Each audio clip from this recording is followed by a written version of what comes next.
Hello everyone, I hope you had a great weekend. Today what you're going to be doing is you're going to be doing a review of what we've learned thus far with logarithms. So this chapter is broken down into two chapters technically. It's chapter 3A and 3B. 3A is all of our non-calculator stuff, so everything that we've done so far, and 3B is our calculator stuff. We'll start that tomorrow. So this is a warm-up that we usually did in class with students, maybe on desks, or on the whiteboard, however your teacher might have done it in the past. So what I'm going to do is I'm going to quickly go through the warm-up. So if you want to send this to Notability and pause the video before I start each problem and check to see if you're doing it correctly, that's a great idea. If you're like, I know how to do all of this, I looked at it all, and I know how to do every single problem, then just go ahead and move on to the 3A review. If you're struggling a little bit, this is a good video to watch to get a recap on everything that we've done so far. Okay, so let's get started. So this one says condense by writing the expression as a single logarithm.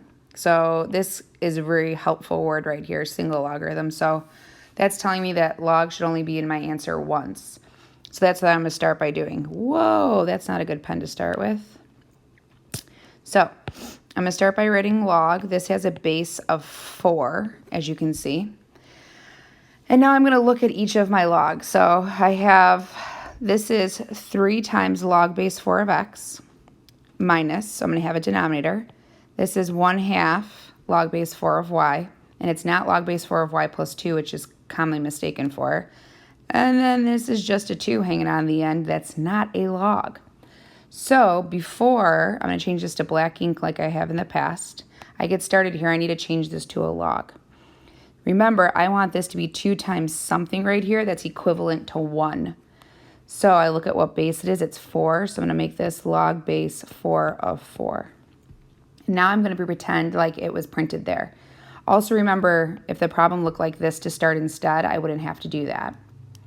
Okay, now I'm ready to condense this. All right, so I see a minus sign. That means I am going to have something in my denominator. And now I'm going to start at the beginning. So my argument's x. I have a number in front, so that's my exponent. That means there's an x cubed in my numerator. Next, I'm at a minus right here. So this means that this term is going to be in my denominator. What term is that? I look at my argument, it's y. My exponent's y to the 1/2. So I have a choice. I could either put y to the 1/2, which is absolutely fine, there's nothing wrong with that, or I can put the square root of y. Just to get the extra practice, and I'm going to put the square root of y in my denominator. Last but not least, I have, this is a plus, so this is going in my numerator. My argument's 4, my exponent's 2. So I'm putting a 4 squared in my numerator. 4 squared is equivalent to 16, so I'm automatically going to simplify that and write it as 16 for my numerator. All right, now I'm going to look to see if there's anything simplifiable. So if I have x's in my numerator and my denominator, or y's in my numerator and my denominator, or if I had something like this, I'd be able to simplify because I can simplify 16 over 4. That doesn't happen with any of these things, so this one is done. All right, let's move on to the next. So next it says expand by writing the expression as a sum or difference of logs. When possible, evaluate the expression. So first thing I'm going to do is I'm going to look solely, I can see I have a numerator and denominator. I'm going to look solely at the numerator for a second, and I'm going to see how many terms are separated by multiplication. So I have 25 times x times the cube root of x plus 4. Now, I honestly can't tell if that's an x cubed or the cube root of x. So I'm going to assume it's cube root of x, because that's what it looks like to me. Of cube root of x plus 4, that is. So I'm going to say this cube goes with this. Now, I don't think there's anything confusing on any of the reviews like that, but like it doesn't, I can't tell if it's an x cubed or a cube root, but I'm going to say that it's a cube root. Okay. So with that cube root here, we can't leave radicals in our expanded answer, so I'm going to say that this x plus 4, the cube root of that is the same thing as x plus 4 to the 1/3 power. All right, if I look at my denominator, there's no term separated by multiplication, so that's ready to go. All right, so now I'm ready to write my 1, 2, 3, 4 logs. If you didn't see where I was counting right here, let me change the color. 1, 2, 3, 4 logs. All right, so the first one, log base 5 of 25. I'm in my numerator, so plus. Log base 5 of x plus log base 5 of x plus 4 to the 1/3 power. So I'm going to write the 1/3 in front of that logarithm. Now I'm in my denominator, so I'm switching to minus log base 5 of y plus 2. That's to the 2nd power. Once again, I can write my exponent in front of that logarithm. Now I'm going to look to see if there's anything I can evaluate. Well, actually, first, let's look at each of our arguments. If there's multiplication or division in them, then they're not completely broken up. No multiplication or division. Or exponents, I should say. No multiplication, no division, no exponents. No multiplication, no division, no exponents. No multiplication, no division, no exponents. So that's good. Now I have to see if there's anything of value that I can evaluate. This has a y in it, so no. This has an x in it. This has an x in it. This doesn't, so let's see if we know what I can change this to. 5 to what power gives me 25? That's the 2nd power. So instead of just rewriting this whole thing, I'm just going to put 2 and change it, and there's my final answer. Okay. Next is find the inverse of each function. I have an exponential function and a logarithmic function. What you have to remember is that exponential functions and logarithmic functions are inverses of each other. All right, so let's start with our exponential function. What you should realize is that your final answer should be a logarithm if you're finding the inverse. So I'm going to start by switching x and y. X equals 3 to the y minus 5.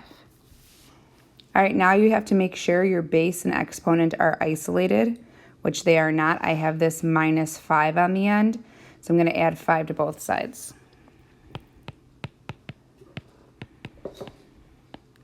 Please keep in mind if the problem started like this instead, then my base would be isolated. Okay, so now that my base is isolated, I say I have an exponential function, I need a logarithmic function, so now I'm going to rewrite this as a logarithmic function.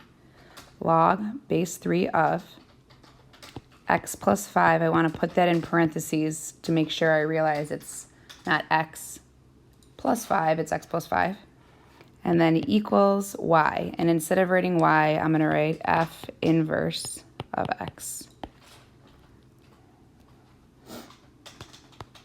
All right, next one, we have a logarithmic function. Realize your inverse is going to be an exponential function. So first off, once again, switching x and y.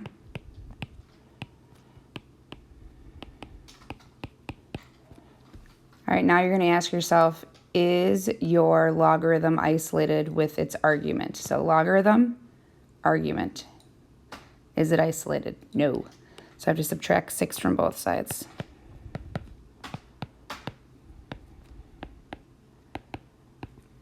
Okay, so now my log is isolated with its argument, and this is a logarithmic function. I need to rewrite it as an exponential function. So my base is 3. My exponent is what my log is equal to, equals my argument, which is y minus 2. Y is not by itself yet, so I'm going to add 2 to both sides. And I have y inverse is equal to 3 to the x minus 6 plus 2. Okay, so that's how you find inverses. Make sure that you're thinking through this as you're doing the problems that you have to do on your review packet. All right, our last types of problems are all solving. So I'm going to try to run through them the same way that you listened to the videos last time. Okay, so solve for x when necessary, write your answer in terms of logs. So meaning don't take out a calculator. All right, so this is a logarithmic function. There's 1 log on one side. I'm stuck. I don't know what to do. Not really. So if you're saying that to yourself, though, the answer that you should be saying, or what you should be saying is, oh, I know how to fix this. I'm going to rewrite it in exponential form. So I look to see what my base is. My base is e, and now I'm going to rewrite it in exponential form. E to the 0 power equals 8x minus 3. Now I need to evaluate e to the 0 power. You do not need a calculator for this because anything to the 0 power, recall, is 1. Add 3 to both sides. Divide by 8. X equals a half. Now remember, this was a logarithmic function, so I have to check my answer and make sure it doesn't give me a negative argument. 8 times 1/2 is 4. 4 minus 3 is 1. So 1/2 is a viable answer here. All right, let's look at the next one. So this one right here, I have 2 logs on one side. I'm stuck. I have to rewrite this as an exponential function, but I can't rewrite it as an exponential function unless it's 1 log on that side. So what I have to do is I have to condense this into 1 logarithm, just like we condensed, I think it was our first problem. Yep, our first problem into 1 logarithm. So let's go ahead and do that. There's my 1 logarithm, log base 6. Now I'm going to look to see if there's any division. There's not because it's a plus sign. So it's multiplication. So my multiplication is x times x minus 5. And then equals 2. So you can do that math in the first step. You don't have to show that it's x times x minus 5. You can put x squared minus 5x.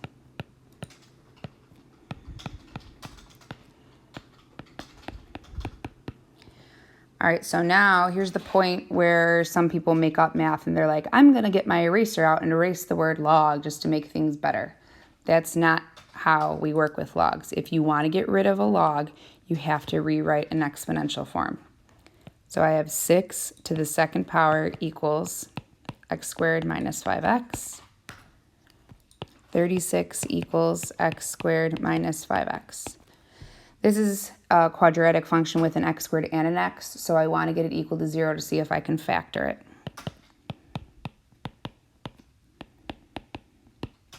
This is factorable. 2 numbers that multiply to give you 36 and add to give you -5. -9 times 4. Divide by your lead coefficient of 1, and you get 0 equals x minus 9 times x plus 4. Set each factor equal to 0 and solve. You get x equals 9 and x equals -4. Now I have to check to see if either of these are extraneous solutions.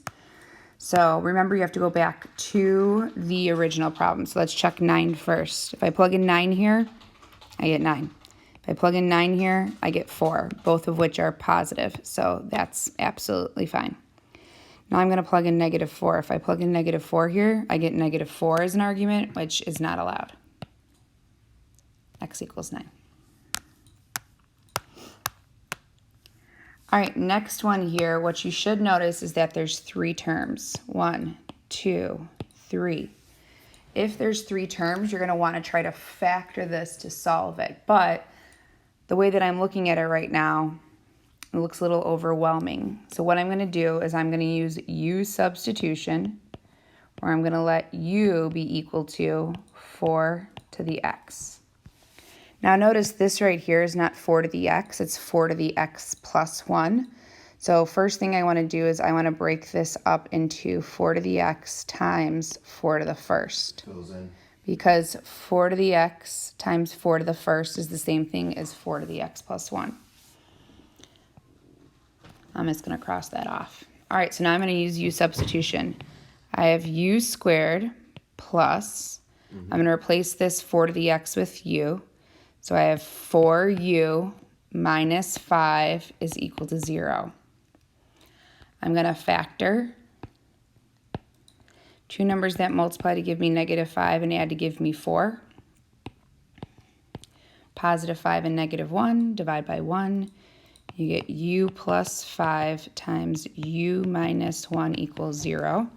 You get 2 solutions for u. U equals -5, u equals 1. Now remember, these aren't your solutions because u was never in the problem. You put u in the problem. So now we have to resubstitute in 4 to the x.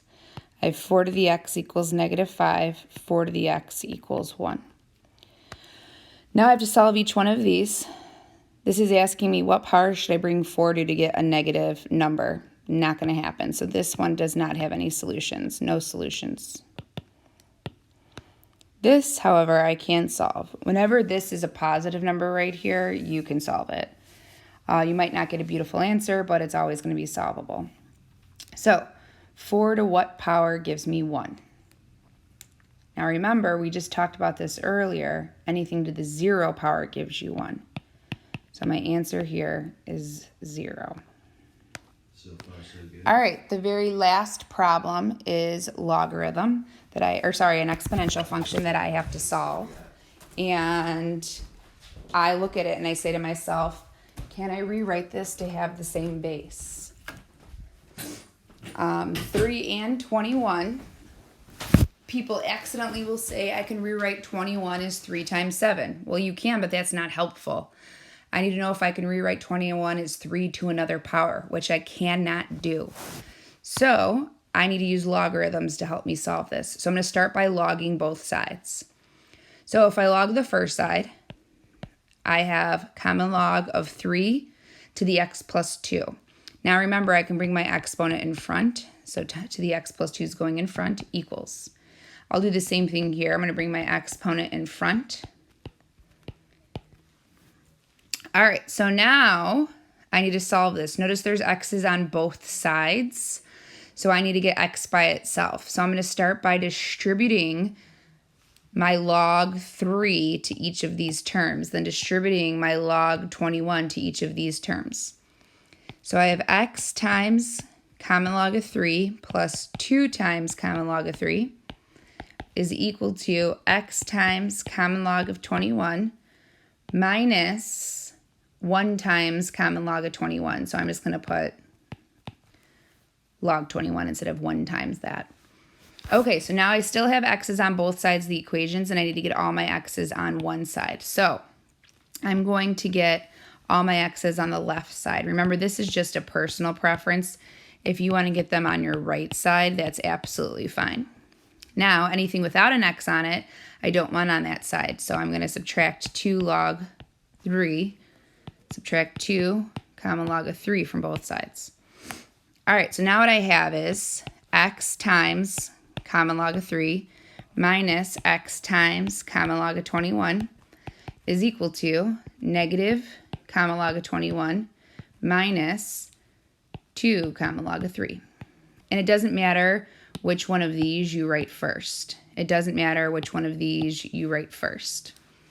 Okay, so if you look at the left-hand side, I do have my x's on this side, but there's one stuck in each of my terms. So what I want to do is I want to get that x out of those terms. I'm going to factor it out.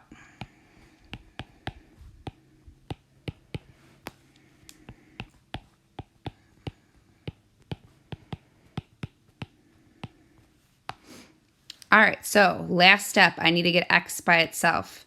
To get x by itself, remember this is multiplication here, so I'm going to divide both sides by log 3 minus log 21. Divide by log 3 minus log 21. So my final answer is x is equal to this log right here. So, or this answer right here. Please keep in mind, I mentioned this in the notes, but 1 over 1 is equivalent to -1 over -1. And when we look at this, we know that they're both equal to 1. So we would want to simplify them both to 1. But when I look at this versus log 21 plus 2 log 3 over negative log 3 plus log 21, if I asked you which one of these looked better, no one should probably have an opinion. They both are not that great looking. Realize they're equivalent. One's not better than the other. If you put them both in your calculator, you would get the exact same answer. Since we're not using a calculator, that's why you're not seeing us all have the same answer. So if you get that as an answer, it's also correct. All right, go ahead and start working on